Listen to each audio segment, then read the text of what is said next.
Oke, Assalamualaikum warahmatullahi wabarakatuh. Saya Delia Salsabila. Pada video kali ini, saya akan membuat sebuah video presentasi yang dimana video presentasi ini berisi tentang apa sih dampak positif dan juga manfaat dari mempelajari literasi digital pada semester 2 ini. Jadi, pertama saya ingin kita kembali ke pertemuan 1, yang dimana di pertemuan 1 ini di mata kuliah literasi digital berisi tentang petunjuk belajar dari mata kuliah literasi digital ini. Jadi apa saja yang dipelajari di mata kuliah literasi digital ini.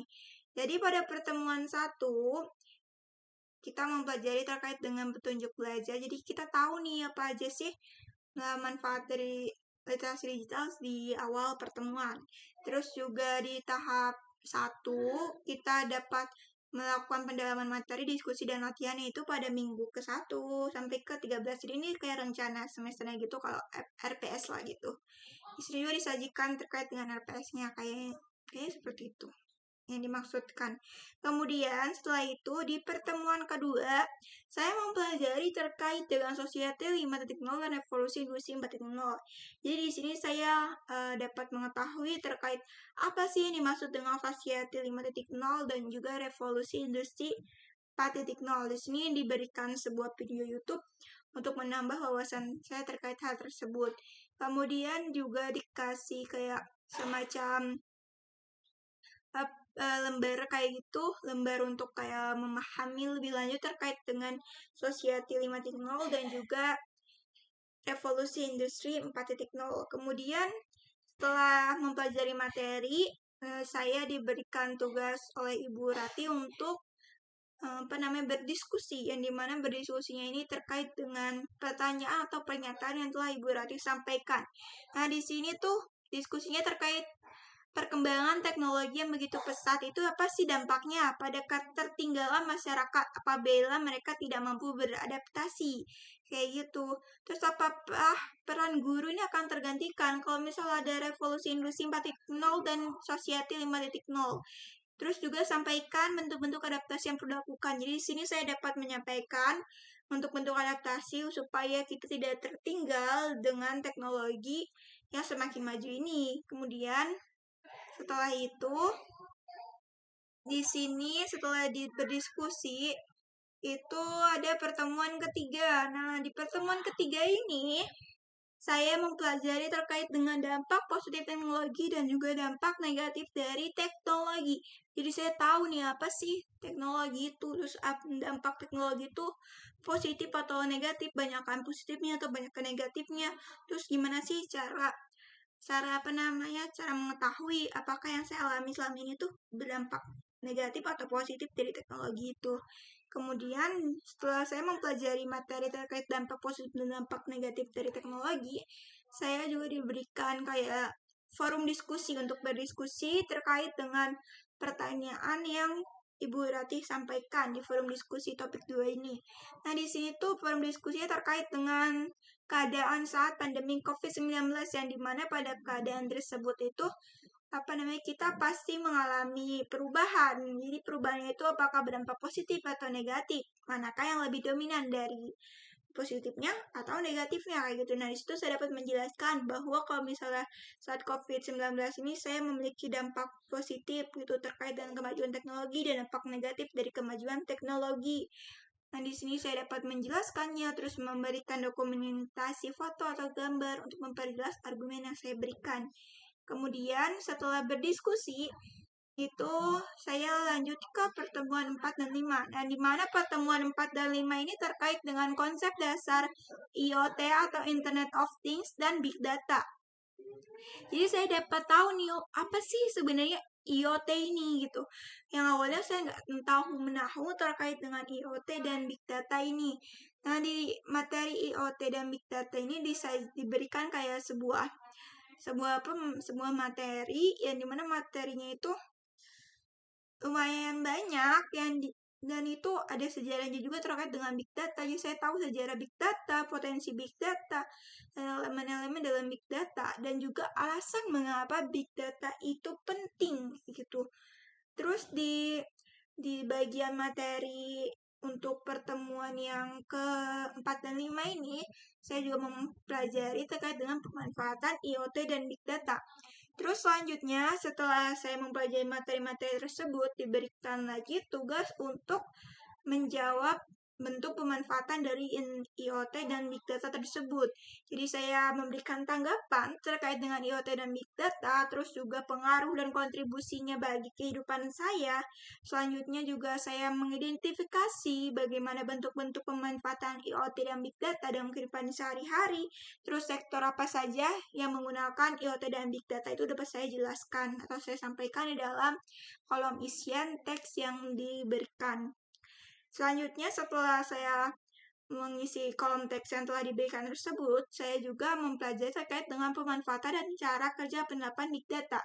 Dari sini tuh saya menanggapi dan mengidentifikasi terhadap IoT dan Big Data yang telah disampaikan sebelumnya. Ternyata begitu besar kan pengaruhnya terhadap kehidupan saya. Nah, di situ tuh bagaimana saya dapat membuat contoh penerapan Big Data dan cara kerja penerapannya dalam bentuk infografik. Jadi saya bikin infografik yang dimana infografik itu berisi contoh dan cara kerja penerapan dari IoT itu. Kemudian setelah itu saya juga mempelajari konsep dasar AI dan pemanfaatan dari AI itu sendiri, yang dimana konsep dasar dan pemanfaatan AI ini ada di pertemuan 6 dan 7. Setelah saya mempelajari konsep dasar dan pemanfaatan AI, saya jadi mengetahui AI itu apa sih, terus juga di dalam AI itu ada apa saja, terus sejarahnya bagaimana bisa terciptanya AI, definisi AI, dan juga tujuan AI gitu. Terus bagian utama dalam AI, terus pendekatan AI, terus domain area AI, dan juga contoh AI-nya tersendiri kayak gitu.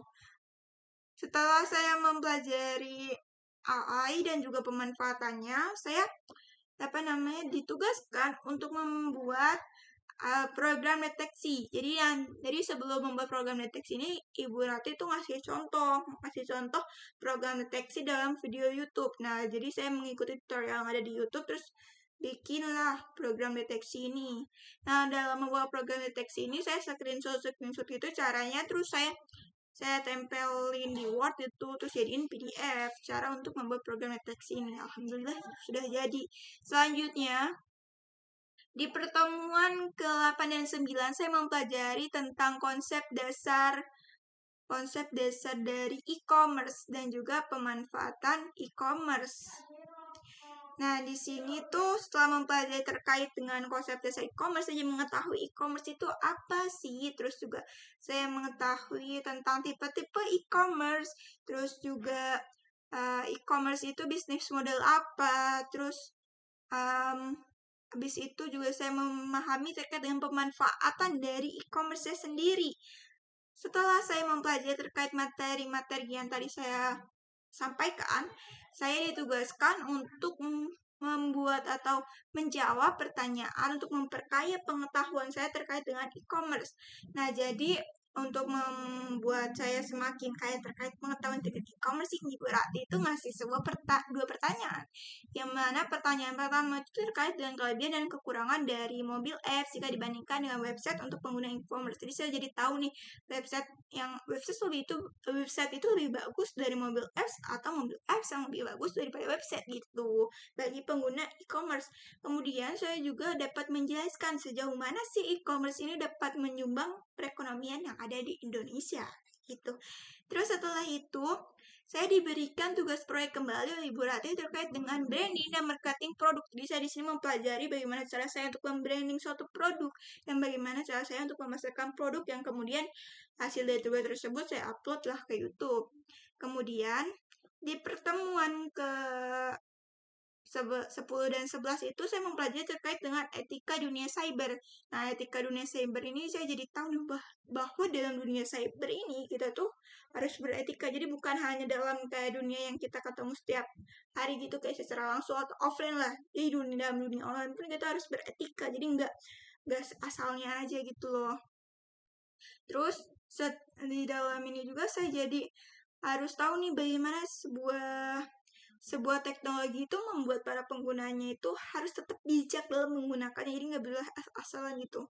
Jadi saya mempelajari terkait pemanfaatan atau manfaat dari penggunaan teknologi secara bijak.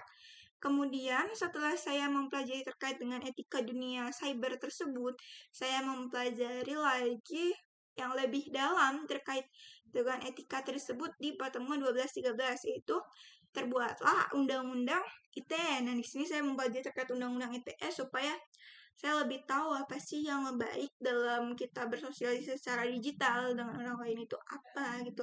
Apakah yang sudah saya lakukan selama ini itu tidak bertentangan dengan undang-undang atau bertentangan kayak gitu. Terus di pertemuan 14-15, nah saya membuat tugas ini, yaitu tugas um, untuk apa tadi tuh? Untuk apa ya? Untuk mengetahui apa sih dampak positif dan manfaat dari literasi digital. Tuh. Jadi, dampak positif dan manfaat dari literasi digital ini secara keseluruhan yaitu memberikan dampak yang signifikan atau yang benar-benar dibutuhkan oleh mahasiswa apalagi dalam perkembangan era digital saat ini. Nah, jadi saya dapat mengembangkan pemahaman mendalam tentang teknologi, terus juga meningkatkan akses saya terhadap informasi yang akurat, terus meningkatkan kemampuan saya dalam berkomunikasi dan berkolaborasi dalam teknologi. Terus saya juga dapat mengembangkan keterampilan saya, kreatif dan inovatif di dunia digitalnya itu. Terus juga meningkatkan kesadaran etis dan privasi saya, serta meningkatkan keterampilan profesional yang relevan dengan dunia kerja yang semakin terhubung secara digital. Oke, itu saja yang saya dapat sampaikan terkait dengan dampak positif dan manfaat dari mata kuliah literasi digital ini. Saya minta maaf apabila terdapat kesalahan dalam kata-kata saya dan juga dalam perbuatan saya selama saya berkuliah di semester 2 ini bersama Ibu Rati. Terus juga saya sampaikan terima kasih sebesar-besarnya karena sudah menjadi dosen pengampu dalam mata kuliah literasi digital ini. Oke, see you. See you again, Ibu. Wassalamualaikum warahmatullahi wabarakatuh.